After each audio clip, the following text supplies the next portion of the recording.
Mengapa anak tirikan golongan M40?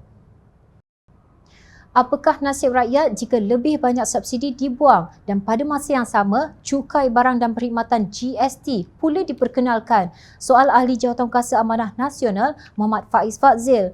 Menurut beliau, pengakuan Menteri Hal Ehwal Ekonomi Datuk Seri Mustafa Mohamed bahawa inflasi di Malaysia sepatutnya telah mencapai 11.4% pada Mei 2022 tanpa subsidi sangat membimbangkan walaupun ia tidak mengejutkan.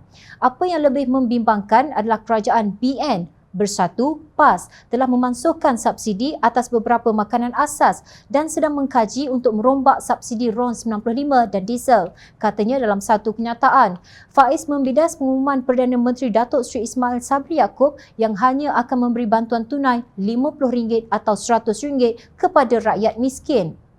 Bayangkan isi rumah yang mempunyai pendapatan RM2,500 dan 3 orang anak hanya akan diberikan bantuan tambahan RM100 beserta BKM RM100 lagi pada bulan Jun. Adakah ini mencukupi? Bagaimana pula golongan M40 yang tinggal di bandar besar seperti Kuala Lumpur yang berpendapatan RM5,001 dan mempunyai 3 orang anak? Mengikut logik kerajaan, isi rumah M40 ini tidak layak untuk menerima bantuan tunai. Apakah golongan M40 seperti ini harus dianaktirikan? Soalnya, beliau juga menemplak pakaian berjenama mewah Ismail Sabri yang berlawanan dengan derita rakyat yang serba kekurangan. Mungkin bagi seorang PM yang memakai baju berharga RM7,000 pastinya tidak memahami kesusahan rakyat miskin mahupun berpendapatan sederhana, sindirnya. Membandingkan kuasa beli rakyat di zaman pentadbiran Pakatan Harapan dengan keadaan sekarang yang jauh berbeza, Faiz menegaskan. Data Jabatan Perangkaan menunjukkan bakul barangan dan perkhidmatan yang bernilai RM500 pada Oktober 2018 di bawah Kerajaan Pakatan Harapan telah meningkat harganya kepada RM524.44 setakat Mei 2022.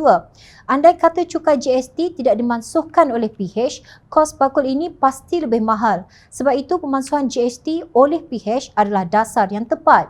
Justru beliau menyarankan agar pengurusan fiskal negara dilaksanakan dengan lebih efisien tanpa ketirisan, termasuk memastikan subsidi sampai ke golongan yang benar-benar memerlukan.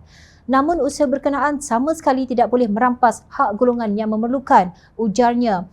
Dalam hubungan ini, Faiz menggesa kerajaan agar bantuan tunai yang menggantikan subsidi ditambah dan kerajaan mengkaji pengenalan sistem digital food voucher menerusi penggunaan kad pengenalan diperluas kepada isi rumah M40 bawahan atau lower M40.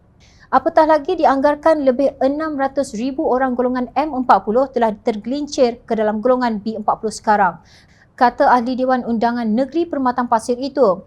Beliau juga mencadangkan agar bantuan yang diberikan mengambil kira saiz tanggungan dan kawasan yang didiami supaya lebih ramai rakyat dapat dibantu ketika berhadapan kos sara hidup yang menggila.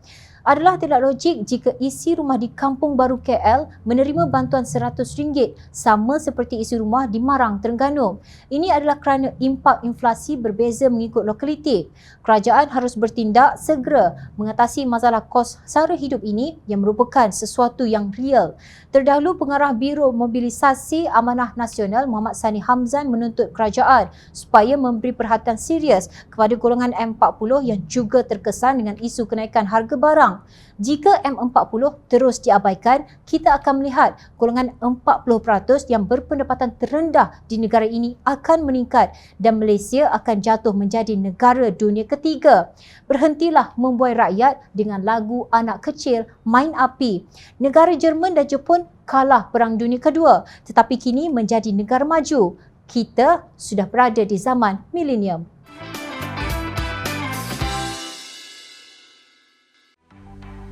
Mencari maklumat dan berita politik yang bebas, kupasan yang tepat, panas. Dapatkannya secara eksklusif hanya di Jom Channel. Komitmen kami, pentasan berita Isnin hingga Jumaat. Melalui cara dan isu semasa, kami garapkan secara langsung. Panel-panel berkaliber dan profesional. Interaktif, pandangan anda kami raikan. Jangan lupa bersama kami di setiap hujung minggu dalam edisi khas mingguan. Jom Channel, moving forward, sharing a new experience.